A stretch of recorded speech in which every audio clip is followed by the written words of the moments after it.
Penchang.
Good morning, everyone.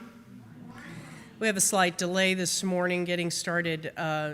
One of our congregants, Nancy, took a little spill, Connie, took a little spill this morning, but she's on her way to be checked out. She seems to be in good spirits. We're just taking necessary precautions to make sure she's okay. So thank you for being patient. Let's get started today with our first song in our Gray hymnal. Now Let Us Sing.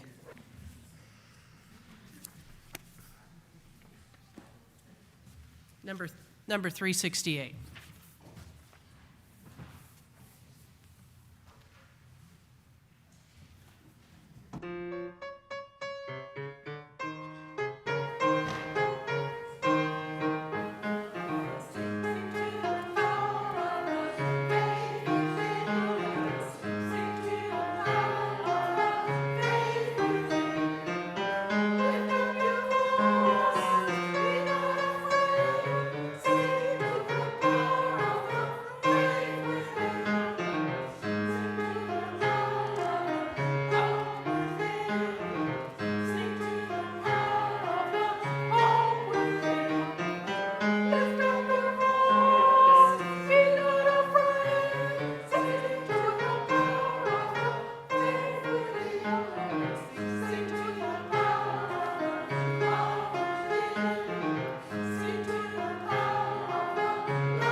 We light this chalice to celebrate Unitarian Universalism.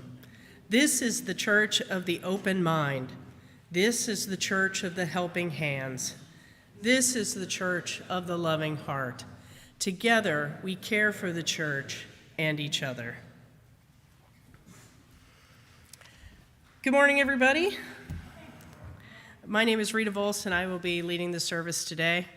Welcome to St. John's Unitarian Universalist Church. If this is your 5th visit or your 507th visit, we welcome you. Yeah, Bill's 507th. I got it right on the nose today.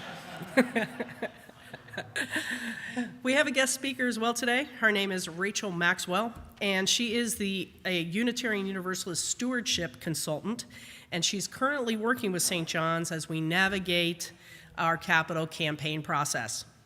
She'll be delivering a reading and our sermon today on money as medicine. We are a community of brave, curious, and compassionate thinkers and doers. We are diverse in faith, ethnicity, history, and spirituality, but aligned in our desire to make a difference for the good.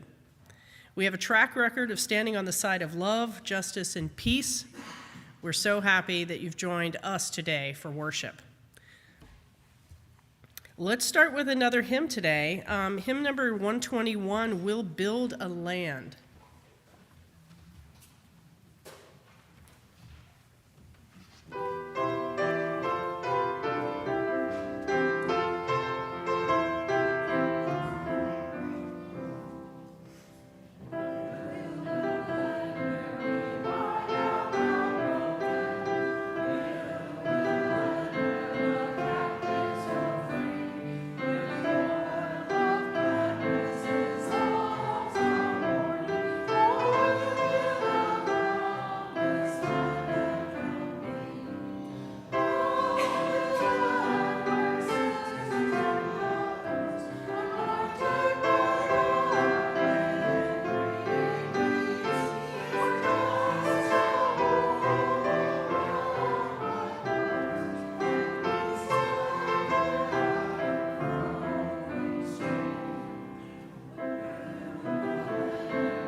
Please join me now in our affirmation. This is the mission of our faith, to teach the fragile art of hospitality, to revere both the critical mind and the generous heart, to prove that diversity need not mean divisiveness, and to witness to all that we must hold the whole world in our hands. At this time in our service, we invite you to come up and place a stone in the sand for any joys, concerns, celebrations, or sorrows that you may have in your heart today. If you have any joys or concerns to share with the community, please leave them on the table and I will read them aloud to the congregation.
I'm going to place additional stones today for those joys, sorrows, or concerns. You're not mine.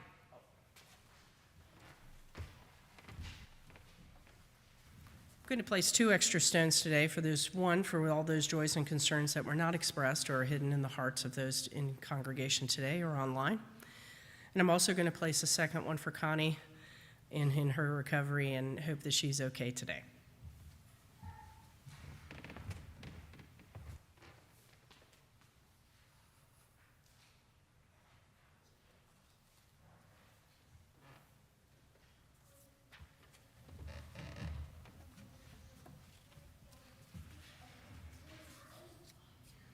We have one joys and concerns from online, from Joetta, a joy. Grateful for technology that allows us to hear from Rachel Maxwell from Seattle. As we pause to reflect on our joys and concerns and sorrows today, may we always hold in our hearts gratitude for those things that bless us with their presence and offer us not only a chance to heal, but provide us with an opportunity once again to refresh and renew our spirit. Now we're going to hear from Rachel Maxwell with our sermon today.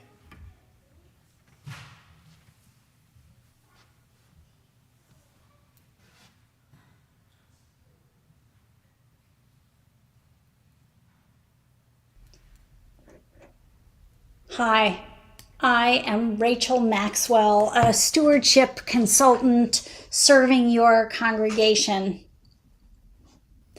I'm starting with the words of Lynn Twist, the author of The Soul of Money and a global visionary. She wrote, "Like water, money is a carrier. It can carry blessed energy, possibility, and intention. Or it can carry control, domination, or guilt. It can be a current or currency of love, a conduit for commitment, or a carrier of hurt or harm."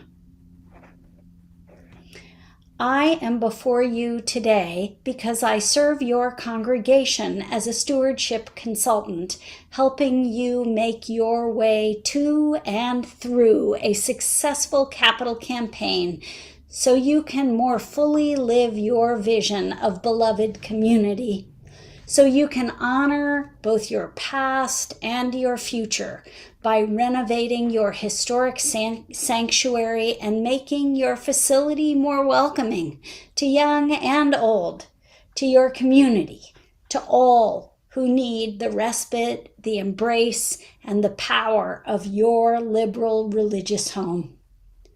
I have been interviewing many families in the congregation for a financial feasibility study, and you will know the results of the study in mid-August.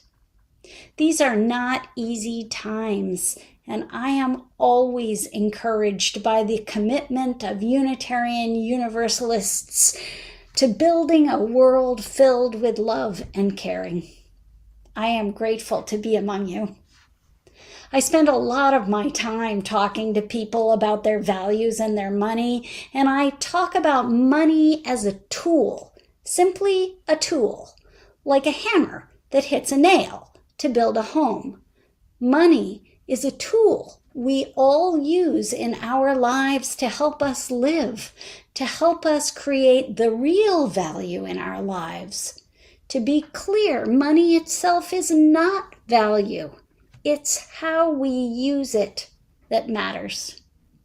I believe that money can be a tool to help us create the beloved, the safe, and the caring community, especially when we work together to direct its flow. You already work together as a congregation to direct the flow of your money toward creating all that happens in and around St. John's. You educate, embrace, and enlist each other in the work of creating beloved community through your annual gifts. Your work together to direct the flow of your money toward the community happens also through your shared plate offerings, your partner church work, and local grant making. And you are about to launch a capital campaign to make your facility more sound, more safe, and more welcoming. In those efforts, you are working together to direct your money toward creating a beloved community. Together, you strive to make a built environment that reflects your values and your love. No one of you could do this alone. Even if you had the money to finance the whole project, it wouldn't reflect the power of your collective vision without everyone lending a hand. Together, your power is immense. And working together to use your money can heal your spirits and the world. We can, as author of Decolonizing Wealth, Edgar Villanueva says, use money as medicine. One way we can start using money as medicine is to share our money stories with each other. We might start with a simple story about, like, what was the first thing you saved up for? Or when was the first time you purchased a gift for someone? Or even sharing, what is your earliest memory of money in childhood? Was it positive or negative? And where do money and faith connect for you? Today I'm going to share some of my money stories with you. This first money story took place about 25 years ago when I was a young mother of two and my family was struggling financially. One day I was on the phone complaining about my financial woes to my best friend from college whose household had much more money than mine. They had 2 corporate lawyer incomes. And she told me she thought that everyone feels like they don't have enough money because I was complaining I didn't have enough. It wasn't just me. She said, "You know, Rachel, no matter how much you earn, you never have enough." That moment sparked one of the greatest epiphanies of my life. I thought about the meaning of enough. What is enough? I felt the truth in her words that most people think they don't have enough, whether they are rich or poor by the world's standards. My epiphany was this: I actually do have enough. In fact, I felt rich. I knew I have the love of family, friends, and community. I have enough. I have enough food, shelter, enough education. I even had health care. So after that conversation with my friend, as a young woman, as I was with a family struggling to make ends meet, I actively chose to identify myself as having enough money.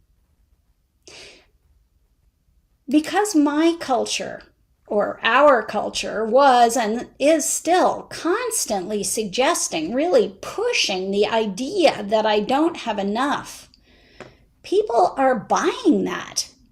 And they're buying stuff right along with that feeling that they don't have enough. We, each one of us, has to actively choose to identify ourselves as having enough. Lynn Twist, author of The Soul of Money, wrote, "Like water, money is a carrier. It can carry blessed energy, possibility, and intention, or it can carry control, domination, or guilt. It can be a current or currency of love, a conduit for commitment, or a carrier of hurt or harm." So I ask you, how does money flow through your life? Does it carry possibility, blessed energy? Do you use your money with intention? Do you use it to control? Does it seem to control you? What about guilt? Do you feel guilty about money? How does it do harm? Like water, money is a carrier. It can carry blessed energy, possibility, and intention, or it can carry control, domination, or guilt. It can be a current or currency of love, a conduit for commitment, or a carrier of hurt and harm. Another great thinker about money, Edgar Villanueva, in his book Decolonizing Wealth, writes, "Across American history and through the present day, the accumulation of wealth is steeped in trauma." As I get to know you all, I have observed some reflection of that American wealth trauma. I believe that trauma is a factor in your culture of secrecy related to giving and money. And you are not alone in this culture. Why is it that we are afraid to share information about money? Is it because we feel trauma about it? Fear? Shame? I find the folks I speak with who have lots of money often feel shame and embarrassment about their wealth. And the folks I speak with who have only a little also often have feelings of shame and embarrassment about money. Shame and money seem to go hand in hand all too often. What have our money stories taught us? How have they harmed us? And how have they helped us? Here's another money story of mine. When I was just getting out of college, I asked my older brother how much salary he earned. This was shortly after he had gotten hired into a fancy corporate law firm. In clipped tones, he answered, "We don't talk about money." Really? I thought. We're family. Why don't we talk about money? But I was too afraid to say those things out loud. My beloved brother said we don't talk about money. So I didn't. At least not with him. And even though I'm in the business of talking about money, my trauma still shows up to this day. Telling you this story, my gut reaction is to defend myself, to say to you, I wasn't being aggressive or angry about how much money he had. I was just curious. My defensiveness makes me want to explain that my brother and I are close, and we share all sorts of important other things. But why does that defensiveness even come up for me? Why do I feel as though I have to justify to you why I asked my beloved brother what his salary was? I think that is cultural trauma around wealth. Like Lynn Twist, Edgar Villanueva says that money is like water. He writes, water can be a precious, life-giving resource. But what happens when water is dammed, or when a water cannon is fired on protesters in sub-zero temperature? Money should be a tool of love, Villanueva writes, to facilitate relationships, to help us thrive rather than to hurt and divide us. If it's used for sacred, life-giving, restorative purposes, money can be medicine. Money can be medicine. What a wonderful thing to think about. Okay, one more Rachel money story. This one is about money as medicine. When I was in jail, which I was briefly after being arrested in Seattle for the Poor People's Campaign several years ago, I met a woman who had also been thrown in the women's holding cell. Truthfully, the moment she arrived in the cell, I was terrified. I'd never been in jail before, and I'd never been inside or outside of a holding cell. Just a few hours before this woman showed up in the holding cell, or tank as they call it, I had been lying in the street at a busy intersection in downtown Seattle, singing protest songs. There were only 7 of us risking arrest that day, and arrested we were, handcuffed, hauled off in a paddy wagon to some precinct, and then hauled to the King County Jail, an imposing building just blocks from where we had been protesting. I don't know where in the jail the holding cell was. There were no windows anywhere. I don't know what time it was when we got there because there aren't any clocks either. But we were arrested. And then we had to take all our clothes off and put on prison garb, brown underwear. I had never thought about how you have to give up your own underwear, and cranberry red scrubs. We went through a series of experiences in the hours before this woman showed up that were unnerving and humiliating. It was all pretty terrifying to this never previously a criminal person. So there we were, the 5 women who had been arrested with the Poor People's Campaign action, one of whom was my minister, the Reverend Cecilia Kingman. When someone new arrives at that moment in the holding tank, I think to myself, she must be a criminal. The woman has long, disheveled, dark hair, and she is crying. She came in and she immediately sat in the corner as far away from the rest of us as possible, near the toilet. Did I tell you there was an open toilet in the cell? That's the place you can go to the bathroom. Anyway, there she was, a young Latina woman, crying mascara all down her face. So Reverend Cecilia gently says hello and introduces herself and the rest of us to this stranger. She asks the woman her name. Marie, she says. I am still terrified.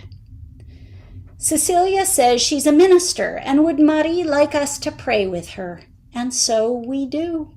And that makes me a little less afraid. Marie, it turns out, is in because she and her husband were stopped for having a plastic license plate cover in Bellevue, Washington, and they both had warrants out for not having kept up with payments on fines for previous traffic violations. Now, Marie's terrified for her husband because he has PTSD and she has no idea where they took him. And she's got 3 little girls, ages 5 and under, at home and a job she was supposed to get to tomorrow. We share what we can with her and all of us try to make phone calls. When I managed to speak to my spouse for one of the calls, Reverend Cecilia says to me, "Tell Nick to get $700 so we can bail Marie out too." And at the time, Reverend Cecilia is reassuring Marie that we will bail her out. And I don't know quite what I'm thinking. Maybe I'm not thinking very generously. Maybe my culture and trauma is hitting me because, in fact, I think what I was thinking was, wait, I'm supposed to spend $700 on a complete stranger? On someone who is in jail? Now, I did ask my spouse for that money because my minister asked me to. And after a very bad night, I bailed Marie out. And then she and I drove to where her husband was in a different city, and I helped bail him out too.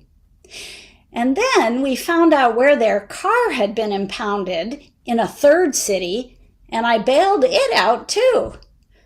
And then, because they weren't supposed to drive the car, I drove them in their car 2 hours out of town to meet up with their relatives. And at the end of that long day, I was more than $1,000 out of pocket. And I'd had no sleep, and I'd spent 12 hours helping get these folks who had been complete strangers get back home to their kids. And after all of that, you might think, I would have felt exhausted and spent and poor and maybe irritated. But actually, I felt great. I felt great because I had lent a hand to people who I learned were not criminals at all, but victims of a system that punishes poverty. I had gotten 2 wonderful, loving parents back home to hug their little children, and I had made new friends. And at the end of that day, I didn't care about the money at all. I was just grateful to have had the money to be able to give. So in my role as your stewardship consultant, I am asking you to consider sharing some of your money stories with each other. With these beloveds who are on the journey toward spiritual wholeness with you, I invite you to share how money has impacted your life and how you might use money as medicine in your own lives. Very soon you will be directing your money together like the current of a river toward the well-being of your community. And I'll share with you the words of a woman named Gertrude, whose story Lynn Twist tells in her book, The Soul of Money. Gertrude explained to Lynn, money is a lot like water. For some folks, it rushes through their life like a raging river. Gertrude said, money comes through my life like a little trickle. But I want to pass it on in a way that does the most good for the most folks. I see that as my right and as my responsibility. It is also my joy. So I wish for you that responsibility and that joy. I leave you with these words of Margaret Wheatley from her book, Turning to One Another. There is no greater power than a community discovering what it cares about. Ask what is possible, not what's wrong. Keep asking. Notice what you care about. Assume that many others share your dreams. Be brave enough to start a conversation that matters. Talk to people you know. Talk to people you don't know. Talk to people you never talk to. Be intrigued by the differences you hear. Expect to be surprised. Treasure curiosity more than certainty. Invite in everybody who cares to work on what's possible. Acknowledge that everyone is an expert in something. Know that creative solutions come from new connections. Remember, you don't fear people whose story you know. Real listening always brings people closer together. Trust that meaningful conversations can change your world. Rely on human goodness. Stay together.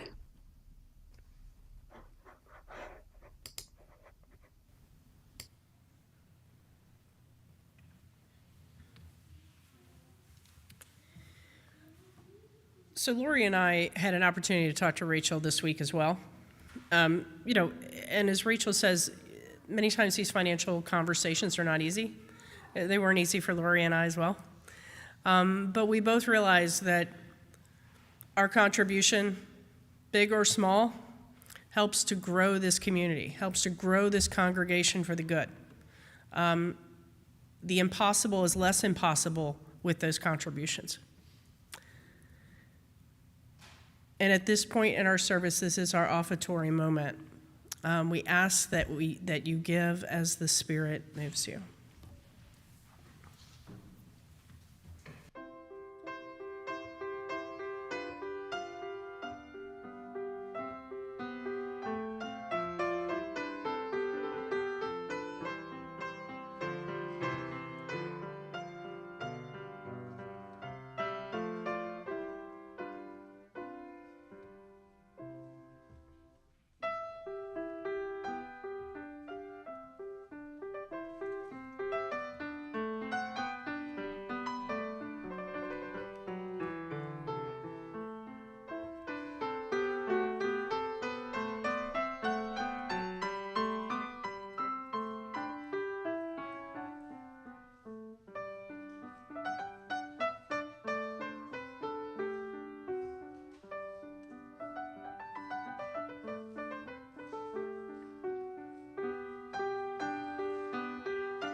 We have a few announcements today.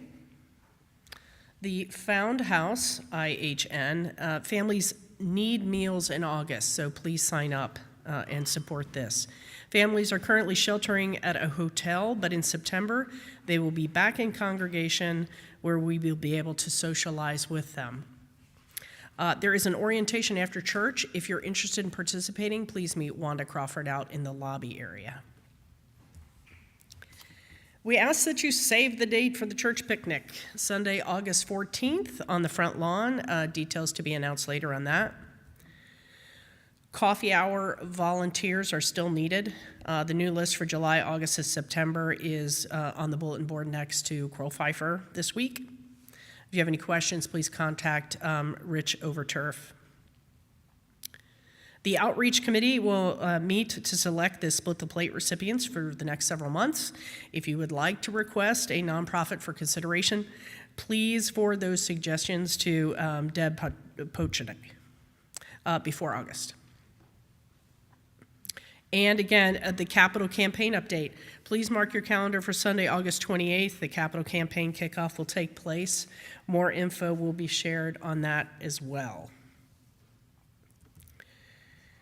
Please join me in singing hymn 1014 in the Singing the Journey songbook, Answering the Call of Love.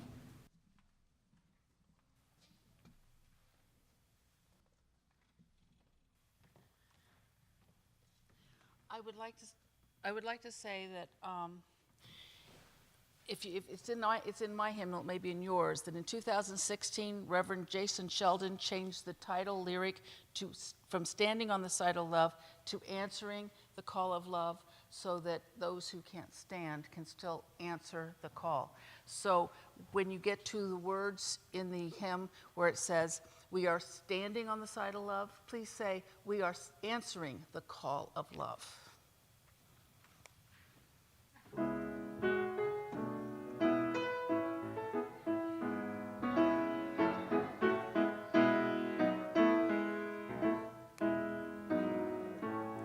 The promise of the Spirit,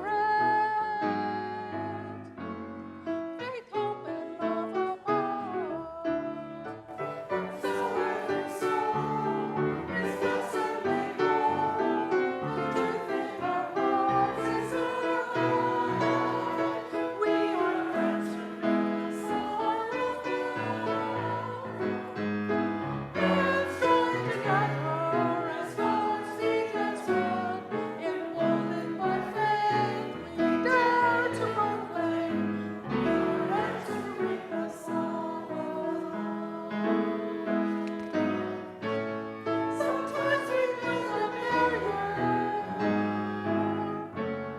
to keep love tightly bound. Surrounded by fear, unwilling to hear, denying the beauty we found. We are answering the call of love,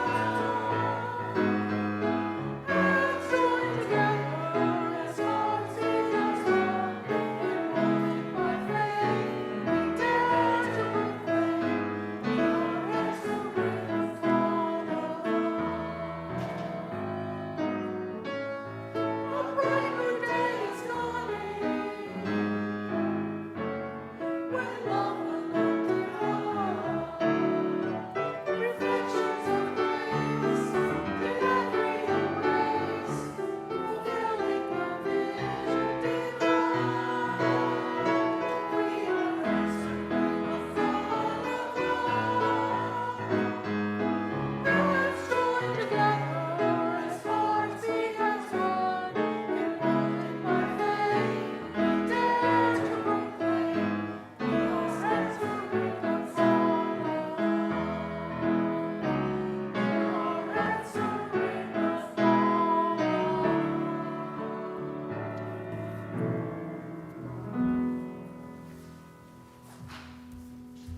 I think I get the greatest songs when I get to lead the congregation. I love that song. That's one of my favorites.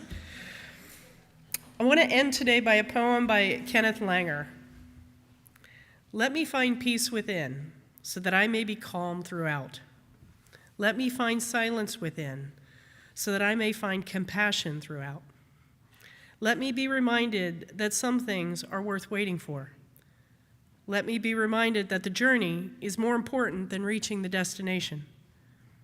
Let me see that the non-doing is as much a part of life as the doing. Let me be reminded that it is in these moments of holding on that I can find quietude and renewal. It is within these times of inaction that I can find rest. It is these times of emptiness that I can become full. Go in peace, guys. Mitra's back next week. Make it the best week ever.